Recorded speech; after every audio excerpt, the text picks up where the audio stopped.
అత్తయ్య సాక్షి చెప్తారండి. చెప్తుంటే పెద్ద వర్షం వచ్చేసిందండి. ఆ వర్షంలో కూడా అందరూ తడిచిపోయారు, భోజనాలు కూడా పాడైపోయాయండి. కానీ అప్పుడు కూడా అందరూ వెళ్ళిపోయిన తర్వాత నేను నా భర్తే మోకాళ్ళేసి ఎంతగానో ప్రార్థన చేశానండి. నిజంగా ఆ ప్రార్థన మాకే తెలుసు. ప్రభా ఇంత జనాన్ని ఇచ్చాము, సువార్త చెప్పడానికి ఇంటింటికి తిరిగి ఇంటింటికి వెళ్ళి అంబులెన్స్ వచ్చి పడతామండి. ఇప్పుడంటే సంఘం ఎదురు కానీ ఫస్ట్లో నేను నా భర్తే ఇంటింటికి వెళ్ళి ఎంత పై మెట్లైనా సరే ఎక్కి పాంప్లెట్స్ పంచిపెట్టేవాడండి. ఆ పాంప్లెట్స్లో కూడా దేవుడు మాట్లాడి అంతమందినే రప్పించాడండి. ఎంతమంది వచ్చినా ఆ రోజు సువార్త అందుకోపోయారు. అందుకుందండి. బయట కూర్చొని అన్నారు, బాబు ఎంత చేయబడి బాబు ఎంత చేయబడి అన్నారు. అలాంటి వాళ్ళు అన్నయ్య వాక్యం పాస్టర్ గారు వాక్యం చెప్తుంటే ఆ వాక్యానికి ఎవ్వరూ పడలేదండి. 11 అయిపోయిందండి. కానీ భోజనాలు అయితే చాలా వరకు వేస్ట్ అని అది అయిపోయిన తర్వాత నేను ఏడ్చానండి. ప్రభా ఒక్కొక్క మందిరానికి ప్రభా ఇలా మందిరం ప్రార్థన చేసుకునే అవకాశం ప్రభా మేము అడిగామండి. అదేవిధంగా దేవుడు ఇచ్చాడండి. నా పెళ్ళైన తర్వాత నేను చేసిన ఫస్ట్ తప్పు ఏంటి తెలుసండి, పెళ్ళైన 3 రోజులు తీసుకొస్తారు కదా, నేను నా భర్త అక్కడ మందిరంలో ప్రార్థన చేస్తున్నాను. ఆయన ఒక్కటే అన్నారు, ప్రభా బిడ్డ పడితే నీ సేవకి ఇస్తాను ప్రభా అన్నారు. నేను ఆ మోకాలు వేస్తున్నాను కూడా ఏంటండి అస్తమానం సేవకి ఇస్తానండి అని చెప్పి ప్రార్థన మధ్య నుంచే నేను బతుకున్నానండి. ఆయన నా భర్త ఏంటి రాకమని కూడా ముక్కర్లేదండి.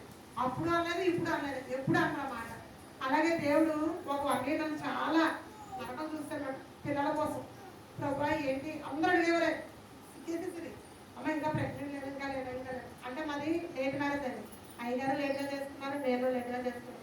ఈ మ్యారేజ్లోని దేవుడు ఎప్పుడైతే ఇవన్నీ నన్ను ఎంత అందరిగా మాటకి చాలా బాగుంటారు. ఒక ఫస్ట్ ప్రెగ్నెంట్ వచ్చి కూడా పోయిందండి. ప్రభు నాకు దేవుడు నాకు ఇవ్వడేమో అన్న భయంతో ఉన్నప్పుడు దేవుడు బ్లెస్సింగ్ ఇచ్చాడండి. ఆ బ్లెస్సింగ్ ఇవ్వడం కూడా 3 రోజులు 3 నెలలు కడుపుతూ ఉన్నప్పుడు అండి పడిపోయినండి. 3 నెలలు కడుపుతున్నప్పుడు అసలు హైవేలో కుక్కలు ఉండవు. అలాంటి కుక్క అడ్డు రావడం, నైట్ పడిపోవడం, నా ముక్కులోంచి చెవులోంచి బ్లడ్ రావడం, ఆ బ్లడ్ ద్వారా 1 గంట బతుకుతున్నారండి. కానీ దేవుడు ఆ సమయం నుంచి ఈ సమయం వరకు నన్ను ఈ స్థితిలో నిలబెట్టాడంటే ఆయన పడిపోయాయండి. హల్లెలూయా. మళ్ళీ 7 నెలలు పడిపోయానండి. బట్టనే విరిగిపోయింది. మళ్ళీ లాగి నేను అయ్యగారు కట్టేసుకున్నానండి. ఒక 2 గంటల బేబీ కలగలేదండి, కడుపులో కలగలేదు. అయినా నేను బాధపడే ట్రై చేస్తున్నాను, అక్కడే నుంచి ప్రార్థన చేస్తున్నానండి. తర్వాత మళ్ళీ బేబీ పుట్టిందండి. ఆ రోజు సండే అండి. తెల్లవారుజామున కొంచెం ఇబ్బంది అయిందండి. గవర్నమెంట్ హాస్పిటల్లో నేను పురుడేసుకున్నాను. అయితే ఉదయం నన్ను తీసుకెళ్ళారు, మా అత్తయ్య గారు మా తోటి వాళ్ళు తీసుకెళ్ళారండి. ఇక్కడి నుంచేనండి. ఆయన మా పాస్టర్ గారు అయితే ఆచారాలు పాటించినవారు. నేను అమ్మగారిని కూడా ఉండమంటారు, ఏమంటారు. నన్ను ఎక్కడికైనా ఆయన తీసుకొస్తారండి. అదేవిధంగా డెలివరీ వరకు ఇక్కడే ఉన్నానండి. నన్ను తెల్లవారుజామున తీసుకెళ్ళిన తర్వాత 12 గంటల వరకు నన్ను హాస్పిటల్లోనే ఉంచారండి. 12 దాటిన తర్వాత బేబీ పుట్టిందండి. బేబీ పుట్టిందంటే అందరూ ఆడపిల్ల అన్నారంటే, కానీ మాకు ఏ బిడ్డైనా పర్లేదు, ఏదైనా నేను సేవకి ఇద్దామని ప్రిపేర్ అవుతానండి. ఎందుకంటే దేవుడు మా కుటుంబాల్లో చేసే మేలు కావాలంటే కాకపోతే ఏ బిడ్డైనా పర్లేదు అనుకున్నాను. నాకు తెలియదండి ఈ విషయాలు ఏమీ తెలియదు. కానీ 5 గంటల వరకు బేబీ ఆడలేదండి. 5 గంటల వరకు బేబీ ఆడలేదు. ఆ విషయం నాకు తెలియదండి. అది ఒక అక్క ఉందండి, ఆ అక్క సాక్షి